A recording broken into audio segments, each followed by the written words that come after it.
In the day's other news, congressional Republicans and the Trump White House celebrated their latest win in a special election. Republican Karen Handel held the GOP House seat in the Atlanta suburbs, beating Democrat Jon Ossoff in Tuesday's vote. It was the most expensive U.S. House race ever, and both candidates called for unity last night. To the Jon Ossoff supporters, know that my commitments, they extend to every one of you as well. We may have some different beliefs, but we are part of one community, the community of the 6th District. We showed the world that in places where no one thought it was even possible to fight, we could fight. We showed them that we can still build coalitions of people who may not see eye to eye on everything, but rather than demonizing each other, we find common ground to move forward. Another special House election in South Carolina was closer than expected, but Republicans won that one as well. President Trump tweeted the Democrats are losing because they're obstructing action on health care and tax cuts. He's in Iowa this evening for a campaign-style rally. Meanwhile, Montana Republican Greg Gianforte formally joined the U.S. House today. He won a special election last month, despite body-slamming a reporter. He's since been convicted of misdemeanor assault. Today, House Speaker Paul Ryan presided as Gianforte took the oath of office. He replaces Ryan Zinke, who became Interior Secretary. The FBI confirms the gunman who opened fire on House Republicans last week acted alone. Investigators said today that James Hodgkinson of Belleville, Illinois, had no ties to any terror group. He attacked lawmakers at a baseball practice in Alexandria, Virginia. House Majority Whip Steve Scalise was gravely wounded, and the hospital upgraded his condition to fair today. A police officer was stabbed at an airport in Flint, Michigan today, and the FBI is looking at it as an act of terrorism. Officials charged a Canadian man who came to the U.S. last week. The man yelled "God is great" in Arabic and made comments about Iraq, Syria, and Afghanistan.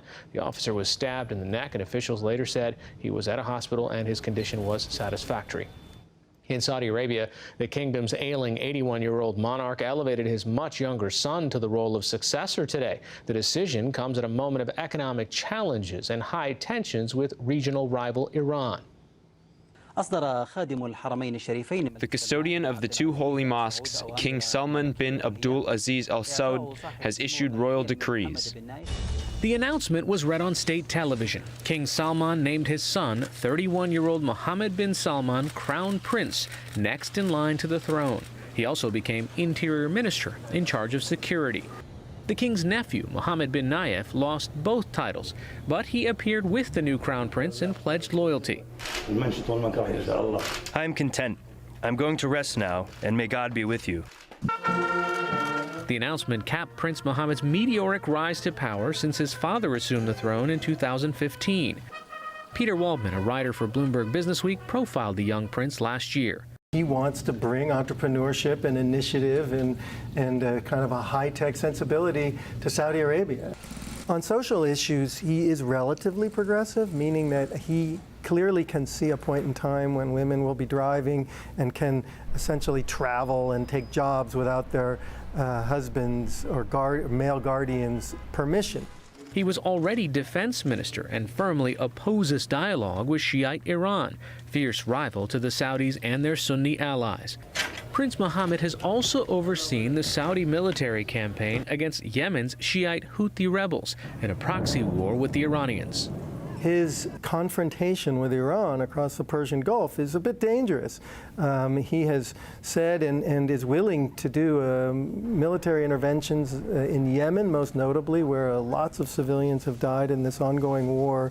People worry that he doesn't necessarily have the wisdom of age and experience. On the domestic side, the prince has championed economic reforms. He wants to reduce the country's dependence on oil and allow an initial public offering of stock in the state-owned oil giant Saudi Aramco. The elevation of Mohammed bin Salman came after he met with President Trump during the president's visit last month. The White House said President Trump called Prince Mohammed today to offer his congratulations. Elsewhere in the Middle East, President Trump's son-in-law and senior advisor Jared Kushner spent today in the region pushing Israeli-Palestinian peace talks. Kushner met first with Israeli Prime Minister Benjamin Netanyahu. Later, he met with President Mahmoud Abbas of the Palestinian Authority. In Iraq, the Islamic State group has destroyed a historic mosque in Mosul. The centuries-old site is where the group's leader, Abu Bakr al-Baghdadi, declared a so-called Islamic Caliphate in 2014, shortly after ISIS captured the city. It comes as Iraqi forces are pushing into the old city, the group's last stronghold in Mosul. There's been a new confrontation in the skies over the Baltic Sea for the second day in a row. Russia released footage today that shows a NATO fighter jet near a plane carrying the Russian defense minister. Then a Russian fighter moves in before the NATO plane pulls away. NATO says it was following standard procedure. Back in this country, Tropical Storm Cindy crawled toward the Gulf Coast, drenching a stretch from eastern Texas to the Florida Panhandle. Both Louisiana and Alabama declared emergencies over fears of flooding. The storm is expected to make landfall near the Texas-Louisiana border overnight and could dump a foot of rain. Louisiana Governor John Bel Edwards. This will be a severe weather event that primarily consists of threats of rain and flooding. But there also is a potential for wind damage as well.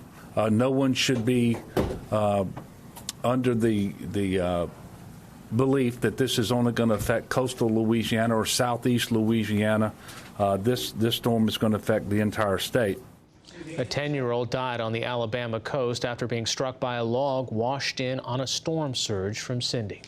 A jury in Milwaukee has acquitted a former police officer in the shooting of a black man last August. Dominique Hagan Brown had been charged with first-degree reckless homicide in the shooting of 23-year-old Sylville Smith. It happened after a traffic stop and a brief foot chase. Smith had a gun but appeared to be throwing it over a fence. The shooting sparked 2 nights of riots. The CEO and co-founder of Uber has resigned. Travis Kalanick stepped down overnight amid turmoil at the ride-hailing company.